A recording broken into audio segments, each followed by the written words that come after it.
Pregame.com.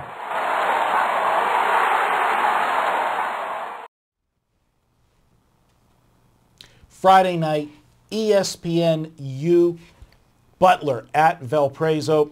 Scott Spreitzer joins me. I'm Marco D'Angelo. This is a battle of Indiana, tradition, rich state of basketball. Butler, what a story they've been the last few years. But this Butler team, they started the season out bad. I mean, in no fault of their own. This team went to the national championship game last year, but they lost the entire team. So this is a revenge game. Valpo went into Butler and beat them in the first meeting. The thing is, that first meeting came on December 3rd, just a couple weeks into the season. This isn't the same Butler team by any stretch of the imagination. As you see so many times with the program that's been having success, they're going to start recruiting well. When you reload, such as Butler's done, they got talent, but you got to mold that and mature that. We're starting to see that now. They're playing good basketball at the best time of the year, the end of the year. I think it's a great revenge spot for them. We're projecting the line at 4.5 on this game. Valpo minus 4.5. The first meeting was Butler minus 5. And as I said, Valpo went in there and beat them outright. What do you think on this game? Well, you got to look at also what's going on as far as the situation for both teams in this game, and I know you do also. But, Valpo wrapped up the league title the other night, and now they get an automatic bye to the semifinals, and they get to host the semifinals. And if they win that, they also get to host the championship game in the tournament. So there's not much more they can do other than pound their chest and say we're the king of Indiana. All due respect to the Indiana Hoosiers, but if they beat Butler and sweep them here. The thing is about Butler, you mentioned this is a completely different handicap than what it was in late November, early December when these two teams met. They're on this big win streak. They've won 5 in a row. And I love it when Brad Stevens, typically a mild-mannered coach, gets on the court the other night in front of the home fans and says, we ain't done yet. We're coming on strong when we're supposed to, as you just said. And I was breaking it down in the last 5 games. They've been absolutely nasty on the defensive end. They're giving up less than 53 points per game, 37.5% shooting. You talked about Florida State in a video we did for Thursday, giving up less than 40%. How about 37.5% shooting is what they've allowed during this 5-game win streak. 23% is what they've held those 5 opponents to from behind the arc. They are playing super nasty defense right now. Now, one of the things that you have to factor into the equation, not only did they lose a lot of players from those 2 championship game runs, but Garrett Butcher has been kind of messy all season with the injuries. He hasn't been the same. And this team, besides putting up those great defensive numbers, during that 5-game stretch, they've out-rebounded the opposition by 9 boards per game. Valparaiso, when the heat was on, when they had to win to clinch the Horizon League regular season title the other night, they were playing the worst team in the league, Loyola Chicago. And they did tighten up on the floor, and it was a nip and tuck game right to the very end. Their butt cheeks get tight? I wasn't going to say it this time. I was leaving that open for you.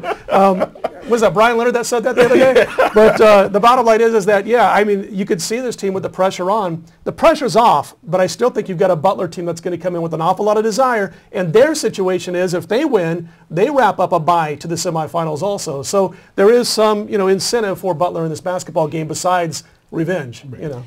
I agree. I think that this is a game, like you said, it's great that the pressure's off Valpo so that, they can relax and play. But, it's still a big game for them because, let's face it, Butler's been the top dog in this conference for, it seems like forever the way they've been playing. So to win it and, being at home in front of the crowd and a rare TV game, now it's not the main ESPN, it's ESPNU, but it's still, there's cameras there. Sure. So they're going to be excited with the crowd. I see this game going right down to the wire. And the styles of these two teams support that. I mean, Butler plays that great, solid defense, and they're generally not a team that gets a lot of separation. So I think it's going to be a nip and tuck game. And if this line comes out where I'm seeing it at, I expect it to be 4.5 or 5, I view it as a 1 to 3 point game either way. I got to grab the points here. Valpo won that first meeting, like you said. In fact, they've won 2 in a row against Butler going back to last season. But they shot at that first meeting of this season 52% from the floor. About 34% is what Butler made in that game. So you got Valpo hitting 52%, Butler trying to find a new chemistry with all these new players hitting 34%, yet the game went to overtime before Valpo could finally win by 6. Right. So you had all this dominant effort going on as far as some of these fringe statistics were concerned, yet they had to play right down to the wire, and the game could have gone either way right till the very end. So I think that factors into this also. You know, and I'm watching Garrett Butcher the other night. He was doing an interview, and he's talking about we're doing things over the last month that those previous teams did that made it to the championship game, as far as film watching, the discipline in practice. There's no joking around in practice. We're really going after it. Now they've got a couple of 20-plus point wins over the last 5 games, which that championship team never did. Right. I mean, the team that made the championship run never did down the stretch in those games. And so I think this team, like you said, they're coming together at the right time. At the same, I don't see Butler coming in and winning this game by 10 or 12 points, but I agree with you. I think it goes down to the wire, and I think they're going to find a way to win this game outright. They're going to snap that 2-game skid against Valpo, and you're going to see the Crusaders who want to win this game maybe not having the same intensity that Butler's going to have, or the same intensity they had in early December when they knew they had the better team. There's no question the game means more to Butler than it does Valpraiso. So I'm going to go with Butler. You're getting a double bubble play here. Scott and myself both like Butler plus the points on Friday night. Limited card on Friday night, so not much out there to play with the NBA off, unless you want to go into the Ivy League. And I very seldom go into the Ivy League. I don't want to handicap, somebody that's smarter than me.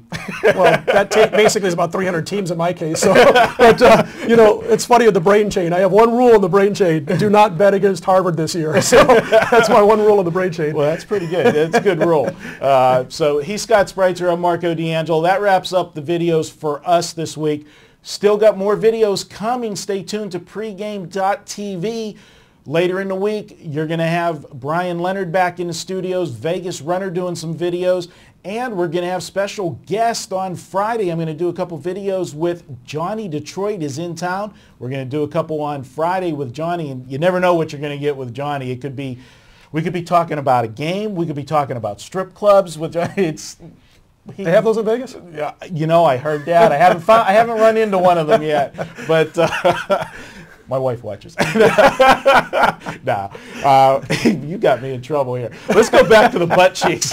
He's Scott Spreitzer. I'm Marco D'Angelo. I'm getting out of here before I get myself in trouble. We'll be back. Stay tuned to pregame.tv.